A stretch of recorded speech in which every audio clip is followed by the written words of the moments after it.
Buenos días, mi nombre es Julio César Castaño. En esta oportunidad vamos a realizar el laboratorio número 10 de física de campos. Bueno, en el módulo 4.1 dice que es el módulo que se va a tratar de los electroimanes.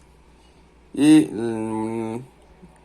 la primera pregunta dice, indique al simulador en corriente continua que sea una sola vuelta en su bobina y utilice el medidor de campo magnético y encontrando donde se ubica el valor máximo en el espacio.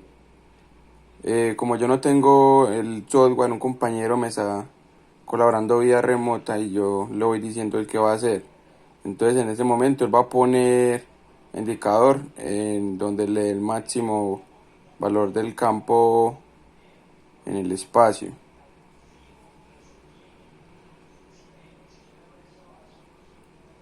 El máximo al máximo valor le da en toda la mitad de la espira. Entonces la pregunta nos dice, ¿qué sucede al aumentar el número de bobinas a 2, 3 y 4? ¿Cierto? Entonces vamos a aumentar, por favor, las bobinas.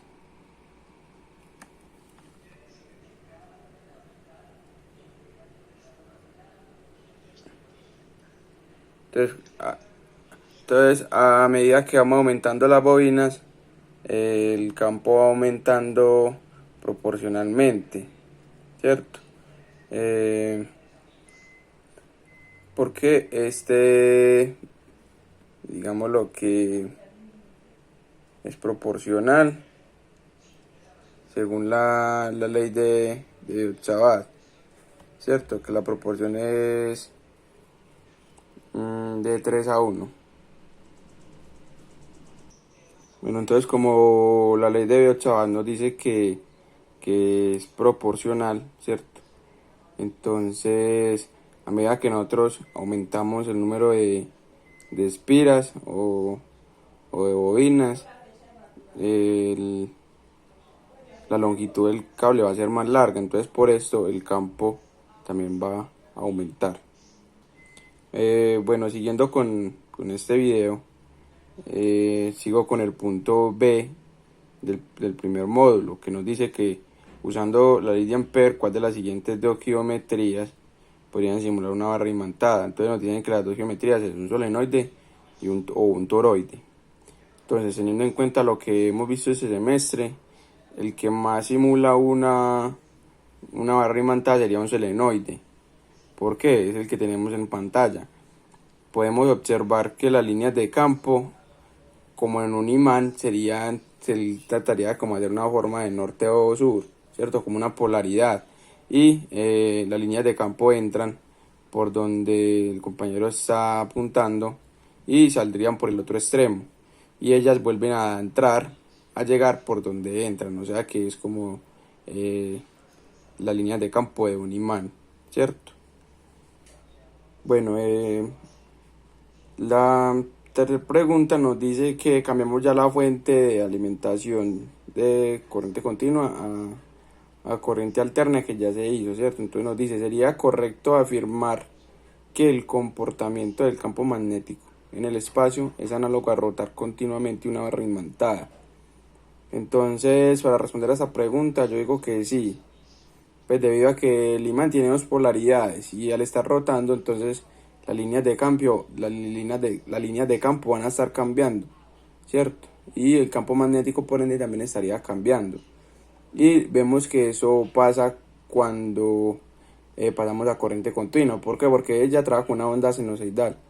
Y a medida que van pasando ciclos, ella tiene un ciclo, digámoslo, negativo y otro positivo.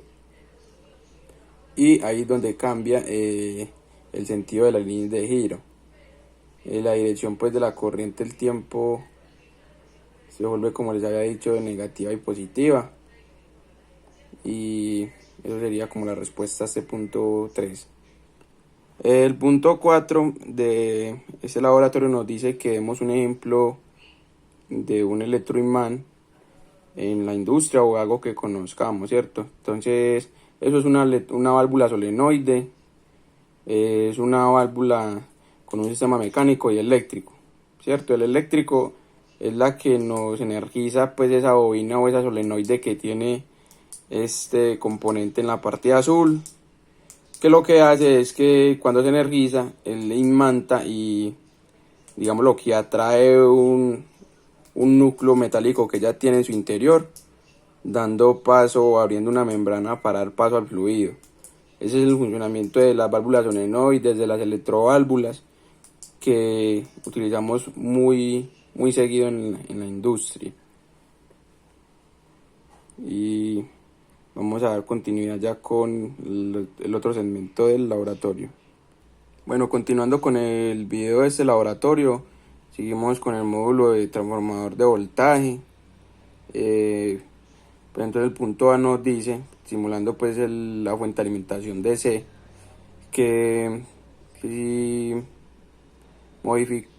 que se debe realizar o modificar para lograr la mayor cantidad de iluminación otorgada sobre la bombilla, ¿cierto? Ahí podemos ver ya nuestro circuito montado, una fuente de alimentación DC y nuestras bombillas, que va a ser encendida por medio de una inducción magnética de la primera bobina con respecto a la segunda, ¿cierto? Entonces, lo primero es que para que tengamos una luminosidad en el bombillo, pues, bastante, el número de vueltas en las bobinas, tanto en la inducida como en la que recibe esa inducción, debe ser grande, ¿cierto? Después debemos comenzar a desplazar la bobina que realiza la inducción, y ahí podemos ver cómo el bombillo hace un destello. Ahí así se encendería pues el bombillo. El numeral B nos dice que si es posible tener encendida con una intensidad constante en el tiempo esa bombilla. Como podemos ver, esa bombilla solamente enciende cuando hacemos el movimiento entre estas dos bobinas. Si dejamos la bobina quieta por algún instante de tiempo, podemos ver que el bombillo no enciende. Y para poder lograr una intensidad constante, ese movimiento debería ser muy rápido para poder lograrlo. Y de igual forma, digamos lo que esa intensidad o esa corriente de ese bombillo no sería constante, porque ya con el movimiento tendría unos picos o unas suciedades que bajarían y subirían en la red, pues la contaminación de un bombillo. Buenos días, mi nombre es Santiago Espina. Vamos a continuar entonces con la práctica del laboratorio, módulo 4.2, módulo virtual de transformación de voltaje, la segunda parte. Con la simulación en Play utilizo una fuente de alimentación de corriente alterna y en esta situación indique que. Entonces primero cambiamos pues la fuente de corriente a corriente alterna. Entonces la pregunta dice lo siguiente: ¿qué se debe realizar o modificar para lograr la mayor cantidad de iluminación otorgada sobre la bombilla? Entonces, para que alcancemos el máximo de luminosidad en la bombilla, debemos tener una mayor amplitud y frecuencia en el electroimán de corriente alterna y seguidamente poner el mayor número de bobinas con el menor número de área para lograr obtener la luminosidad máxima de la bombilla.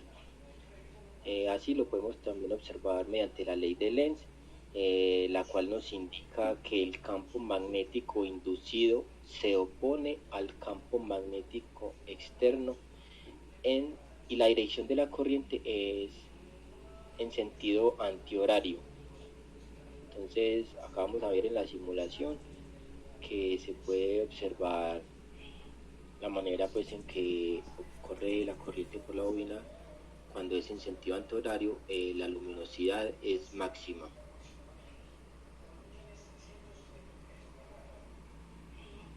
Vamos entonces a continuar con el inciso número B.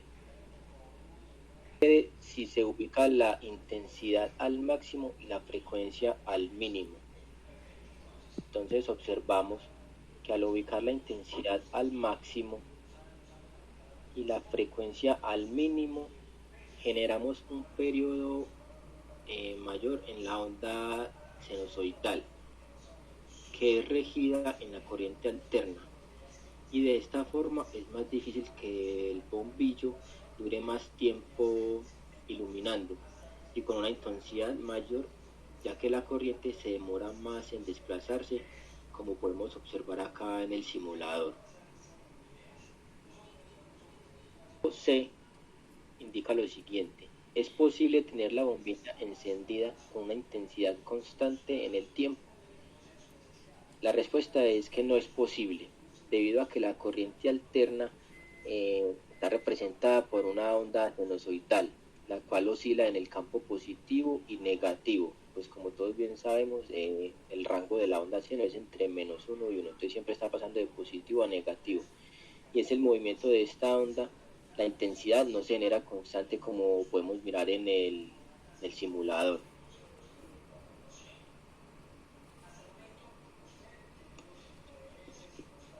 Eso párelo ahí. Bueno, continuando con el laboratorio, vamos a responder al módulo 4.3, fundamentos de un generador de energía eléctrica. Entonces nos dicen que marque la casilla de mostrar campo y abra poco a poco el flujo de agua hasta que esté al máximo.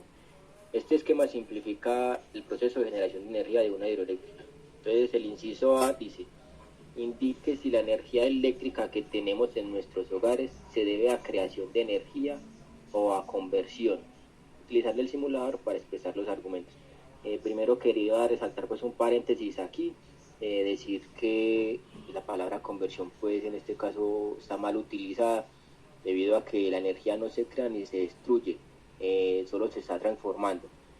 Entonces vamos a iniciar con el simulador y abrimos el flujo del agua al máximo y podemos observar que se está transformando la energía, de aprovechar energía hidráulica por medio del chorro de agua saliendo de la llave hacia el molino, o turbina en este caso, la cual tiene un electroimán que al rodar constantemente, impulsada pues por el flujo de agua, genera la energía. Así, de esta manera trabajan normalmente las hidroeléctricas para la generación de energía, aprovechando la energía potencial gravitacional que posee la masa de agua, un cauce de agua natural, y en virtud del desnivel pues, choca con una turbina y genera la energía eléctrica, que es la que tenemos actualmente pues en nuestras viviendas. Ya con esta parte finalizaríamos el laboratorio. Muchas gracias.